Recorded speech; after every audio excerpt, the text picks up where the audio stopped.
फुर्सतगंज हमेशा की तरह शांत और मजेदार जगह थी।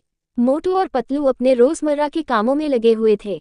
मोटू समोसे खाने में व्यस्त था और पतलू एक किताब पढ़ रहा था। तभी अचानक चिंगम सर का पुलिस जीप में अनाउंसमेंट सुनाई दिया। सावधान फुर्सतगंज के निवासियों, शहर में एक रहस्यमयी चोर घूम रहा है जो बेशकीमती चीजें चुराकर गायब हो जाता है। मोटू चौंक गया। पतलू, यह क्या हो रहा है? चोर फिर से आ गए? पतलू ने चिंतित होकर कहा, लगता है हमें कुछ करना होगा, नहीं तो फुर्सतगंज के लोगों की मुश्किलें बढ़ जाएंगी। इतने में डॉक्टर झटका और घसीटा भी आ गए। डॉक्टर झटका बोला, मेरा साइंटिफिक ब्रेन कहता है कि इस बार का चोर कोई मामूली चोर नहीं है, बल्कि जादुई ताकतों से लैस है। जादुई ताकतें? घसीटा ने डरते हुए पूछा। चिंगम सर बोले, हाँ, जब भी कोई उसे पकड़ने जाता है वह अचानक गायब हो जाता है। इसीलिए हमें तुम्हारी मदद चाहिए। मोटू जोश में आकर बोला, जब तक मोटू है किसी चोर की हिम्मत नहीं कि वह फुर्सतगंज में चोरी कर सके। पतलू ने सिर पकड़ लिया, पहले सोचो फिर बोलो मोटू। शाम होते ही मोटू, पतलू और उनके दोस्त पुलिस स्टेशन में इकट्ठा हुए। चिंगम सर ने बताया कि राजा वीरेंद्र सिंह का एक अमूल्य जादुई हीरा चोरी हो गया था। यह कोई साधारण हीरा नहीं है, चिंगम बोले, इसमें गजब की ताकत है। जो इसे अपने पास रखता है वह अदृश्य हो सकता है। क्या? सभी चौंक गए। पतलू ने सोचा, इसका मतलब चोर इस हीरे का इस्तेमाल करके चोरी कर रहा है। डॉक्टर झटका बोले, हमें उसे रोकना होगा, वरना वह पूरे शहर में आतंक मचा देगा। मोटू ने उत्साहित होकर कहा, तो चलो उसे पकड़ते हैं। अगली रात मोटू और पतलू अपने दोस्तों के साथ फुर्सतगंज के बाजार में गश्त कर रहे थे।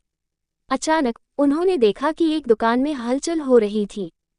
चोर! पतलू चिल्लाया। चोर ने उन्हें देखते ही भागना शुरू कर दिया। मोटू ने दौड़कर उसे पकड़ने की कोशिश की, लेकिन जैसे ही उसने चोर का हाथ पकड़ा, चोर गायब हो गया। अरे, ये तो सच में जादू है, घसीटा डरते हुए बोला। पतलू ने सोचा, जरूर यही जादुई हीरे की ताकत है, हमें इसे पाने का कोई तरीका निकालना होगा। डॉक्टर झटका बोले, अगर हम इसे पकड़ना चाहते हैं तो हमें उससे ज्यादा चालाक बनना होगा। अगली सुबह पतलू ने एक योजना बनाई। अगर चोर जादुई हीरे की वजह से अदृश्य हो सकता है तो हमें कोई ऐसा तरीका चाहिए जिससे हम उसकी गतिविधियों को देख सकें। डॉक्टर झटका ने एक खास इंफ्रारेड चश्मा बनाया जिससे अदृश्य चीजों को भी देखा जा सकता था। अब देखना, चोर हमारे हाथ से नहीं बच सकता, मोटू ने कहा। रात होते ही वे फिर से बाजार गए। उन्होंने दुकानों की निगरानी शुरू की। तभी एक हलचल हुई, कुछ चीजें हवा में अपने आप हिलने लगीं। पतलू ने झट से इंफ्रारेड चश्मा पहना और चोर को देख लिया। मोटू, बाईं ओर, वह वही है। मोटू ने बिना कुछ सोचे एक जोरदार मुक्का मारा और चोर धड़ाम से जमीन पर गिर गया।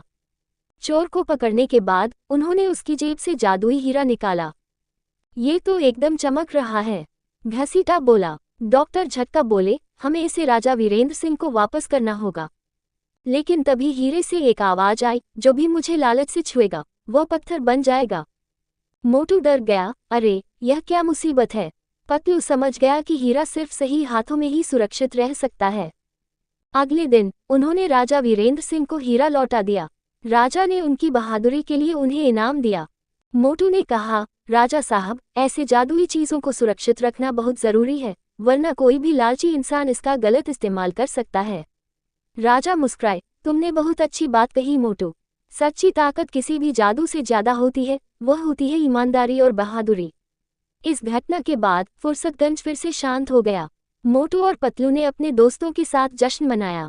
अब समोसे खाने चलें? मोटू ने पूछा। पतलू हंसकर बोला, तुम कभी नहीं बदलोगे मोटू। लालच बुरी चीज है और ईमानदारी तथा बहादुरी से ही असली जीत मिलती है।